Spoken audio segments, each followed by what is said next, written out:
Microsoft has been awarded a U.S. patent for software that it says can help users develop blockchain applications by making it easier and more efficient to create crypto tokens for different distributed ledgers. So we were joking pre-show, and I really think of this like, Squarespace's equivalent for just spinning up a website template. It seems that Microsoft is trying to do the same thing with crypto tokens. And it's pretty interesting. We see tech companies often like file patent applications in advance of even, the most futuristic ideas they may have, such that they can get awarded it and then have, kind of the sole rights to it. But this one is actually awarded. This is a patent application that has been approved. So Naomi, I kind of want to get your thoughts on this one. I think it's really interesting, but I am still like, is it good? Is it bad? Like, I'm super curious and don't have clear ideas. So, Naomi, what are yours? Oh, gosh. All right. Well, let's dig into the world of patents and innovation and all that, because it's a meaty topic. I mean, I would say in the large part, the innovation that we've seen in the crypto space is because people have this technology that they're free to iterate on and free to build on.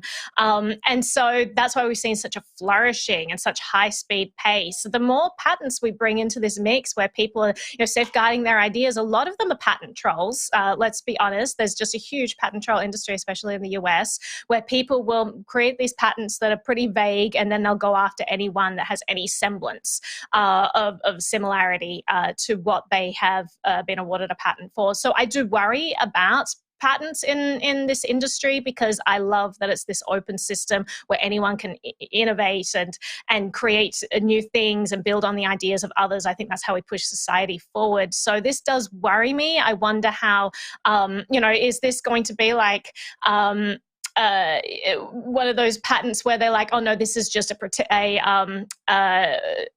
was the defensive patent, so that we're covering that so that no one can go after us because we own the patent? Or is this going to be an offensive patent where they use it to bring down competitors, which I'm not a fan of? But Zach, I'll throw to you for your thoughts. Or is it going to be patently offensive? I like patently. It's good puns. Thank you. Okay. You very All much. right. I enjoyed that one. I thought we were going to get through the whole show with no puns. Hey, man. No, Happy Zach's to help. bring Happy to us help. in. Happy to help. It's called the hash. Rehash it out. Come on. It's okay. Yeah, no, I was talking to somebody about this the other day. I was like, remember when like patent news used to be a staple of the crypto press? You'd scan the patent filing office. You say, oh, Microsoft. Oh, Amazon. Oh, this big company applied for a patent. Or hey, this big company got a patent. Even better. It's one of those like tea leaf stories from sort of the blockchain, not Bitcoin era that feels a little bit quaint now. I think there's so much going on in this market that some of these patents, whether they be defensive or offensive, are a little bit less notable, because I think a lot of this stuff, you don't really see it come to pass. Like, I would like to go back into CoinDesk archive and like see what patents have actually yielded like an actual thing from some of these tech giants. And I would bet that it would be like probably pretty low hit rate on that one. So that to me, sort of in the meta context, feels like what jumps out here when I hear about Microsoft crypto patent. I'd be really curious to see if anything ultimately reaches the market. But Jen, curious for your thoughts.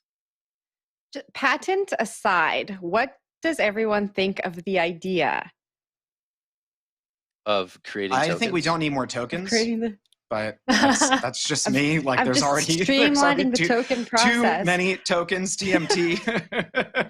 There's never enough. You can always have more tokens. You can always have more ERC 721s, ERC 20s. You could do all sorts of crazy tokens. Zach, is this your social token, Ben, where you're just like, I just want a Zach token? Like, that's really one day deal. we'll That's get the there. end game. That's the end game. No, it's like, it's not so good with the Z, because you're like cash, the symbol, like Zach, or I could just be Sack. I could be Sack token. Oh my gosh. There's no way that could go wrong at all. No, but I think this does stand in interesting opposition. Like, one, again, I mean, you got back and forth. Zach, you were talking about the tea leaves aspect here, but like, there is the Crypto Open Patent Alliance that's headed by Square, right? Like, that is a whole motivating, kind of idea here as a nonprofit, where it's like, we should not be filing patents on certain things in this regard. And I think that there could be a coming clash in a lot of ways between, like, if we're talking about Square and Copa and decentralization versus like the Microsofts of the world with, Microsoft 365 and everything else, but also like filing patent applications being awarded them for like spinning up tokens. Like, we talked about how A16Z is trying to be like transparent with some of their governance process around DeFi, right? Like, there is going to be a collision at some point between patents hitting the world of decentralization in a really interesting way. And Zach, what are your thoughts on that?